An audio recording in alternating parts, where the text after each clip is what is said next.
It is not the critic who counts, not the man who points out how the strong man stumbles, or where the doer of deeds could have done them better. The credit belongs to the man who is actually in the arena, whose face is marred by dust and sweat and blood, who strives valiantly, who errs, who comes short again and again, because there is no effort without error and shortcoming, but who does actually strive to do the deeds, who knows great enthusiasms, the great devotions, who spends himself in a worthy cause, who at the best knows in the end the triumph of high achievements, and who at the worst, if he fails, at the least fails while doing greatly, so that his place shall never be with those cold and timid souls who neither know victory nor defeat. To this end, Mr. Speaker, I want to urge my colleagues in the minority that although we walk through the valley of the shadow of death, we must fear no evil.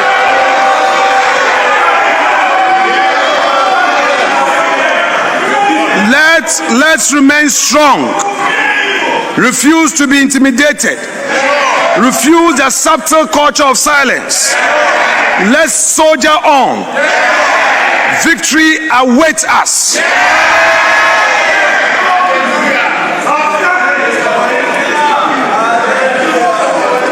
Jurisdiction.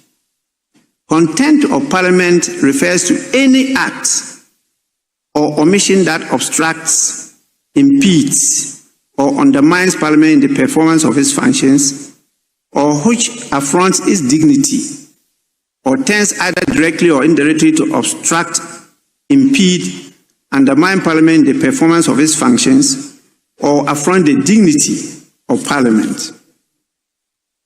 Parliament's power to address contempt is inherent in its constitutional status as a coordinate arm of government and is expressly recognized under Article 122 of the Constitution, Order 30 of the Standing Orders, and Section 26 of the Parliament Act 1965, Act 300.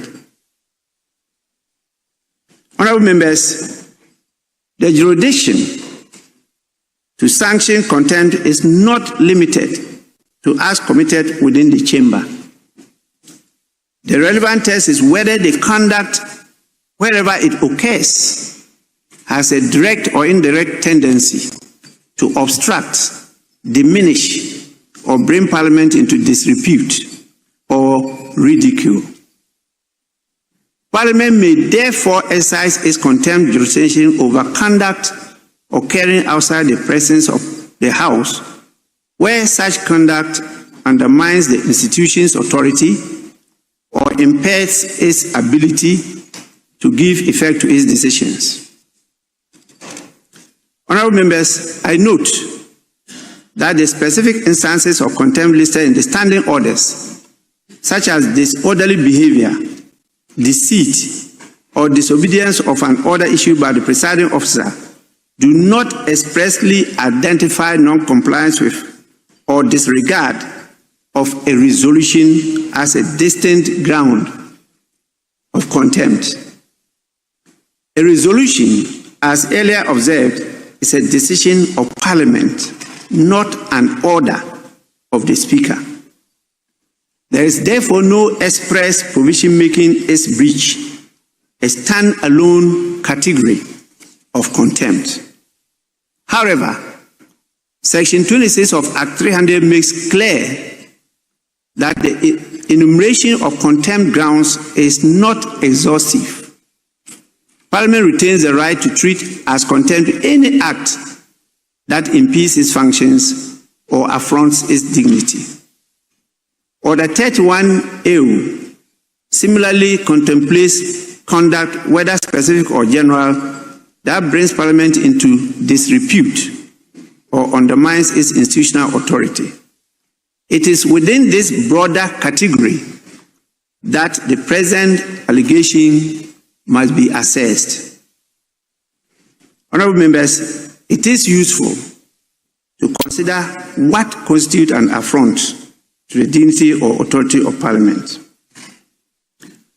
Orders 30C and 31 prove directly or indirectly brings Parliament into disrepute, or which undermines its authority, reputation, or dignity, may amount to contempt. These capture behavior that, while not obstructing proceedings, undermines Parliament's standing, coherence, or credibility. An affront to the dignity or authority of Parliament may arise where a member's conduct A. challenges or disregards a valid act or decision of the House. B. diminishes the institutional authority of Parliament or the Speaker. C. undermines public confidence in the discipline, unity, or dignity of Parliament. Or D. brings Parliament into disrepute before state organs or external bodies. Unlike other specific grounds of contempt set out in the standing orders, this category focuses not on the place where the act occurred, but on its effect. Conduct that conveys the impression that Parliament's decision may be ignored without consequence qualify as an affront to dignity, even if committed outside the presence of the House.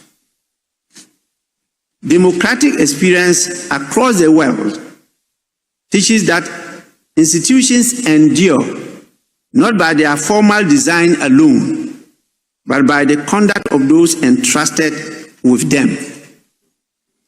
The strength of this House, therefore, rests not merely in its constitutional design, but in the consistent respect members accord to its decisions and processes.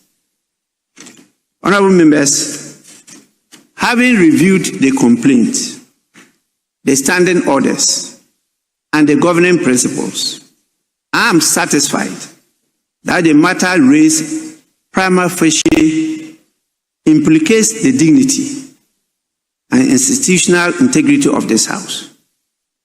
Pursuant to Order 34.1, I therefore refer the matter, the complaint lodged by the Honourable Member for Bawku Central and a majority leader to the Committee on Privileges and Immunities for examination, inquiry, investigation, and report to the House.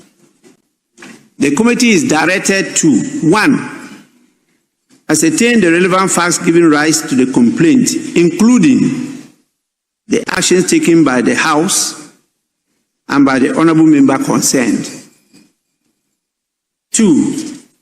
Review those actions taken within the framework of our standing orders and the applicable protocols of the ECOWAS Parliament. 3. Determine whether the conduct, if established, constitutes contempt of Parliament or a breach of privilege under Orders 30 and 31A. And 4. Make appropriate recommendations to the House for its consideration. In conclusion, honourable members, whatever our political differences, the authority of Parliament rests on a shared commitment to respect its decisions and uphold the integrity of its processes. Allegations that a member has disregarded a decision of this House must therefore be examined with fairness, constitutional fidelity, and a clear regard for the institutional independence of Parliament. I urge the committee to discharge its mandate with diligence, impartiality, and decorum, ensuring that all parties are given a fair hearing until the committee completes its inquiry and responds to the House, and reports to the House, I advise honorable members to refrain from public commentary on this matter in order to preserve the dignity and unity of this august House. I thank all of you for your attention, and I pray that discipline will prevail in this matter. Thank you so much.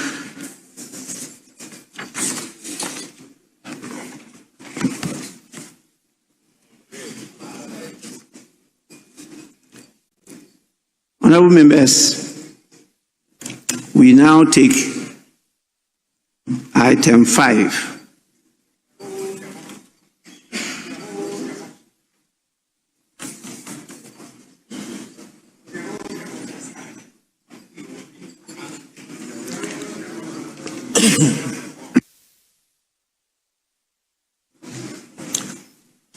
Correction of votes and proceedings and official report.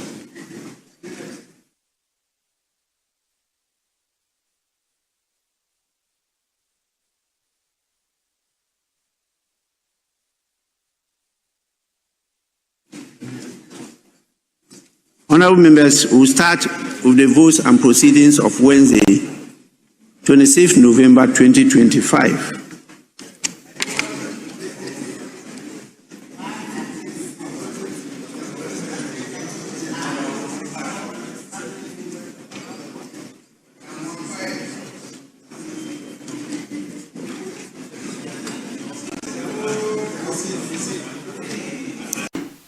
The filing of a stay application may yet introduce an additional layer that may prevent changes to the member status within the meaning of Article 97 and 99 of the Constitution.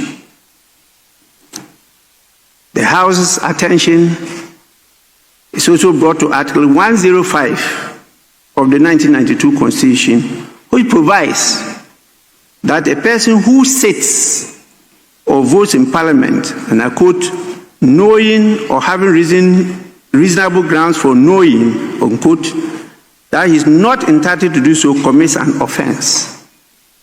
It is crucial to emphasize that Article 105 is penal in nature should the member know that he ought not to be in the chamber and he participates in the activities in the chamber. Honorable members, it's therefore premature to say that the Honorable Matthew Nyindam is disqualified from entering and participating in the proceedings of the House, because this period still falls within the 7 days mandatory stay of execution of the order. Honorable members, this is not a declaratory order. It is an executive order that was delivered by the High Court. And so the honorable member is right to have been in the House yesterday and to have participated in the proceedings.